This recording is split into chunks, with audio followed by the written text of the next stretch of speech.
وہ ببلو ڈبلو جو ہیں وہ وہیں پہ کاروبار کر رہے ہیں, ان کا پیسہ کیسے گیا باہر نہ, یہ میرے سے کچھ نہ پوچھو. میرے بھائی کی ٹیٹیاں کیسے ہوئیں, میرے بھتیجوں کی ٹیٹیاں کیسے ہوئیں, میری بھابھی کا نام کیسے آ گیا وہاں پہ بینیفیشریز میں, یہ سب کچھ نہ پوچھو. بس ہمیں حکومت کرنے دو کسی طرح, یا میں نہیں تو یا کوئی نہیں, نہ کھیڈیں گے نہ کھیڈن دیں گے. اب اس میں دو چیزیں ہیں. میں آپ کو بتاؤں کہ فائنینشلی آپ کمزور ہیں, اس میں کوئی دو رائے نہیں ٹھیک ہے. ہے. I mean you don't need to be a rocket scientist to figure it out. پچھلے 2 سال سے آپ انڈیا کی اسپینڈنگ دیکھیں, وہ 3rd لارجسٹ امپورٹر ہو گیا آرمز اینڈ آرمامنٹس کا دنیا میں. اور پاکستان نے 2 سال میں ایک آنا بھی بجٹ نہیں بڑھا, بلکہ پاکستان کا بجٹ کم ہوا ہے, اور بڑا میجر کام ہوا ہے. کس طرح سے کہ آپ کا ڈالر 104 سے جب 163 پہ گیا ہے, تو فوج کا تو ویپن اور آرمز وغیرہ جو ہے وہ امپورٹ ہونی ہے. امپورٹ ہونا بالکل صحیح. تو آپ یہ سمجھیں کہ ان کے پاس 58% جو ان کا بجٹ ہے نا وہ کم ہو گیا, وہ ریڈیوس ہو گیا.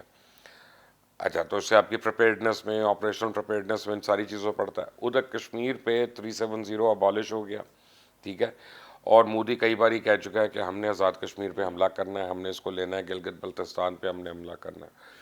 بلوچستان میں وہ انسرجنسی کروا رہے ہیں اس وقت 2 جانب. کل مکران میں, میران میں اور وزیرستان میں سوسائڈ بامبنگ ہوئی, 14 لوگ شہید ہو گئے اس میں. یہ ایک دن کی بات ہو رہی ہے صرف, ابھی یہ زیادہ دنوں کی نہیں ہو رہی.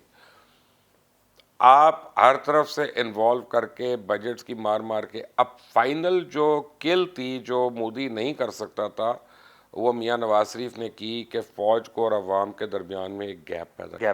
جو آپ نے پہلے بھی کہا تھا کہ ڈیوائڈ جب ڈال رہے ہیں وہ ہو گیا, اگر وہ گیپ ہو گیا, تو پھر انڈیا کو اور اس کی فوج کو کون روک سکتا ہے حملہ کرنے پہ.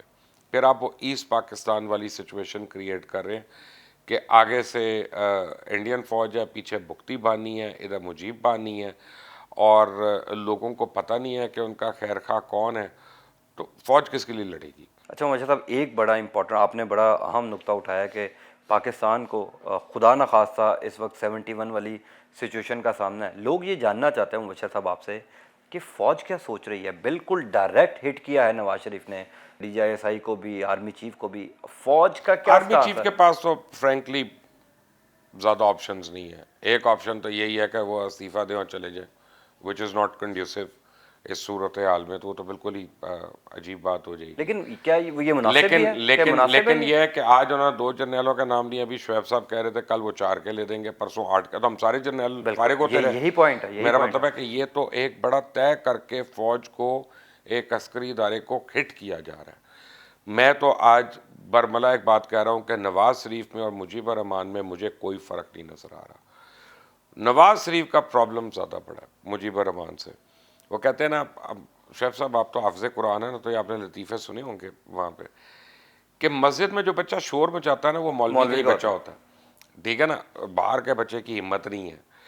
یہ نواز شریف, جنرل جیلانی کی پیداوار, جنرل ضیاء الحق کی پیداوار, یہ ان ساروں کی پیداوار, یہ آج انہی کی انویسٹمنٹ کا صلہ مل رہا ہے. الطاف حسین نے بھی اسی انویسٹمنٹ کا صلہ دیا تھا, ضیاء الحق کی انویسٹمنٹ کا.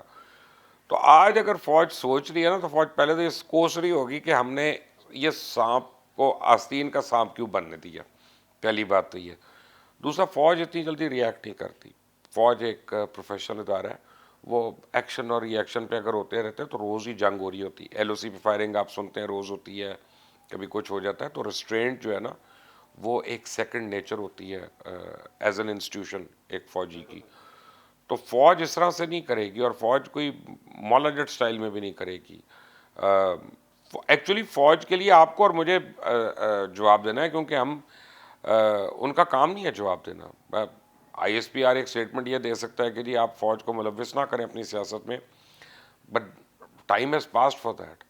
یہ پری ایمپٹ ہو جاتا تو بہت بہتر تھا. اور اب اگلا جلسہ جو ہے وہ اور خوفناک ہونا ہے. لیکن اب میں آپ کو بتاؤں کہ بڑا مشکل ہے, اور دیکھنا یہ ہے کہ PDM قائم بھی رہتی ہے کہ نہیں. اچھا مجھے یہ لگتا ہے کہ آنے والے دنوں میں PDM کو خود سوچ میں اس کے باقی لیڈرز پڑیں گے کہ کیا وہ اس بیانیے کا ساتھ دینا چاہتے ہیں کہ نہیں. خود PMLN کے بہت سینئر لیڈرز جو میں ہیں یہی سوال پوچھنا چاہ رہا تھا کہ پی ایم ایل این کے لوگ اس کو کیسے ڈیفینڈ کریں گے، بڑی اس کا ویٹ کیسے میرا اٹھائیں گے؟ خیال ہے کہ کچھ تو کر لیں گے لیکن بہت زیادہ تعداد جو ہے نا وہ اس کو ڈیفینڈ نہیں کرے گی. اور دیکھیں یہ جی ایم سید نے نہیں کہا, بالکل ٹھیک ہے نا, یہ غفار خان نے نہیں نہیں کہا, یہ اچک زئی نہیں کہہ رہا, یہ آپ کا 3 دفعہ وزیر اعظم منتخب ہونے والا بندہ کہہ رہا ہے, اور وہ آپ کے ملک کے اداروں کو کمزور کرنے پہ تل گیا ہوا ہے, لگا ہوا ہے. اور یہ it is much beyond the optics. یہ پوری ایک گریٹ گیم ہو رہی. میں نے آپ کو کئی دن پہلے کہا تھا کہ پاکستان کے اوپر زور یہ ہے کہ وہ اسرائیل کو ایکسیپٹ کر لے, بالکل ٹھیک. اور اگر پاکستان نے جب انکار کیا اسرائیل کو ایکسیپٹ کرنے سے, اسے سعودیہ کی آپ کو خفگی ملی, آپ کو اسرائیل کی ملی, آپ کو امریکہ کی ملی, برطانیہ کی, سارے بلاک کی آپ کو خفگی کا سامنا پڑنا پڑا. شاہ محمود قریشی نے آ کے ایک کہہ دیا کہ جی ہم ایک اور بلاک بنا لیتے ہیں, تو ساروں کے انٹرنے کھڑے ہو گئے وہاں پہ.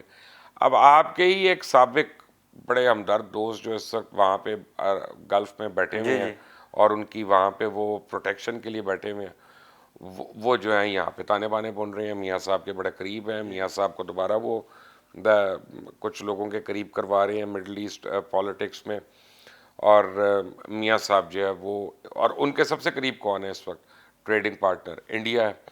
تو India, Israel, money from Middle East, Mian Nawaz شریف ان کا لائنل میسی بنے ہوئے ہیں, اچھا ٹھیک ہے, رونالڈو بنے ہوئے ہیں. جو نواز شریف صاحب نے کل خطاب کیا ہے, اچھا یہ خطاب انہوں نے سارا کہا کہ جی بھی الیکشن میں جو دھاندلی ہوئی اس کا الزام انہوں نے براہ راست جو ہے وہ میاں صاحب سی ایس ایس کر کے آئے تھے, کل بھی میں نے آپ کو جی پوچھا تھا بالکل, دھاندلی ہوئی. لیکن اس انتخابات کے بعد ہی جنرل باجوہ کو جو ایکسٹینشن ملی اس کی حمایت میں بھی ووٹ دیا مسلم لیگ نون نے. پھر زبیر عمر کے ذریعے کوشش بھی کی گئی کہ بھائی معاملہ ٹھیک شہباز ہو شریف جائے, کے ذریعے کوشش کی گئی. تو جب معاملہ ٹھیک نہیں ہوئے تو اب نواز شریف صاحب جو ہیں وہ لندن میں بیٹھ کے بہت بھڑکے مار رہے ہیں. وہ پنجابی کی ایک مثال معاملہ بھی, ٹھیک میں آپ کو بتاتا ہوں کیا ہوتا ہے.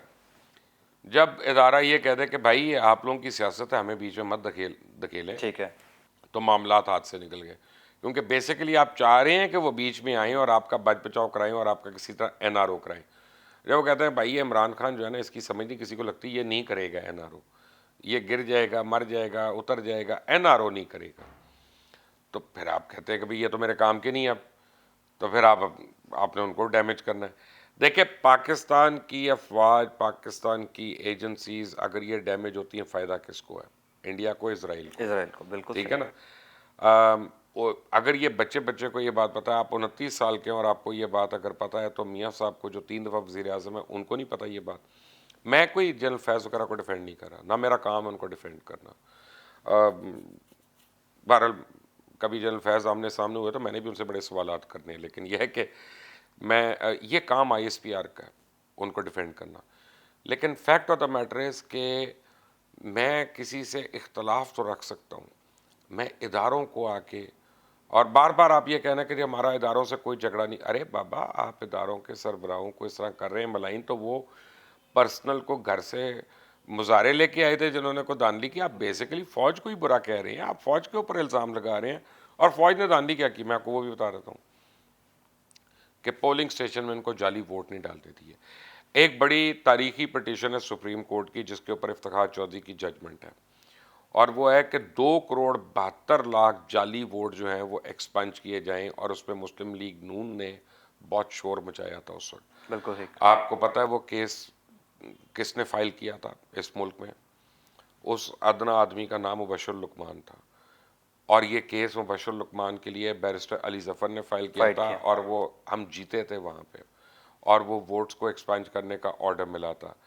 اس دن آپ کی پاپولیرٹی وہیں پہ پتہ چل گئی تھی. آپ دیکھیں کہ پاپولیرٹی کا اندازہ آپ اس سے لگائیں, مریم نواز کے کتنے فالوورز ہیں وہ تو سارے ٹویٹر کے فیک, وہ اوپر؟ تو سارے جی فیک تھے. جی, وہ آپ نے ویڈیو جو آپ کی نے تھی, اتنے ملین, لیکن وہ ٹویٹر پہ یہ ایک بندہ ہے میڈی ٹویٹس, آپ نے اگر فالو کیا ہو, میڈی ٹویٹس نے اس کو پوری اچی پچی کر کے رکھ دی, بالکل ایکسپوز کر ٹھیک ہے نا, دیا. ایکسپوز کر کے رکھ. تو یہ جھوٹی فالوئنگ دکھا کے بار والوں کو آپ یہ سمجھیں کہ میں پاپولر لیڈر ہوں, تو میں یہ ہوں, تو میں وہ ہوں, تو بھائی اللہ رحم کرے. اچھا مبشر صاحب, جو بڑے بڑے لیڈران تھے, قائدین تھے وہاں پر, بلاول بھٹو زرداری صاحب بھی تھے, مولانا فضل الرحمان صاحب بھی تھے, اچک زئی صاحب تھے, اور جو دیگر قائدین تھے اپوزیشن جماعتوں کے, آپ کو لگتا ہے کہ یہ سارے قصوروار ٹھہریں گے؟ چونکہ نہیں، جس قسم کے نعرے لگے ہیں نہیں، بڑی بات یہ ہے کہ انفارچونیٹ ہے، نعرے کسی بندے نے آ کے یہ نہیں کہا کہ یہ نعرے نہ یار لگائے جائیں. آپ 18 آدمی بھیج دیتے ہیں کہیں پہ، آپ پورے فنکشن کو الٹا لیتے ہیں، آپ کے پیڈ بندے بھی ہوتے ہیں،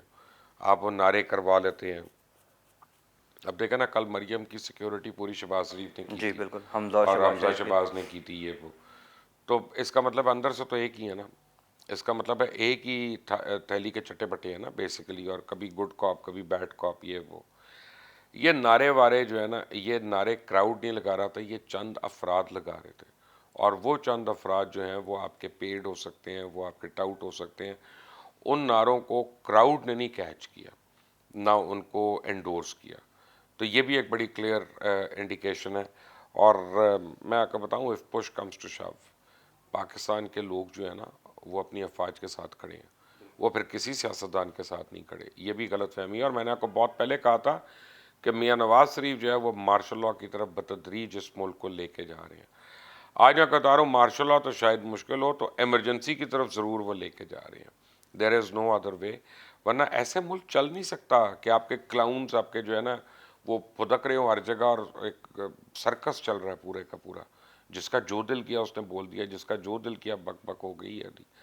کنٹریز ڈو ناٹ رن. اچھا مجھے صاحب، اگر نواز شریف صاحب پاکستان میں ہوتے، گجرانوالہ میں فزیکلی وہ جا کر خطاب کرتے، تب بھی اتنا خطاب سخت ہمت ہی ہوتا؟ نہیں تھی نواز شریف صاحب کی اتنی. تب اتنا میں کہہ رہا خطاب ہوں نہ ہو کل کی سکے فلائٹ لے کے آ جائیں نا ابھی، اور پھر کریں یہ والا کل کی خطاب. فلائٹ لے کے آ جائیں، اور پہلے اگر اپنی بیماری کا بھی بتا دیں، اپنی بیماری کا بھی بتا دیں کہ اب حال کے اب ڈاکٹر کیا کہتے ہیں.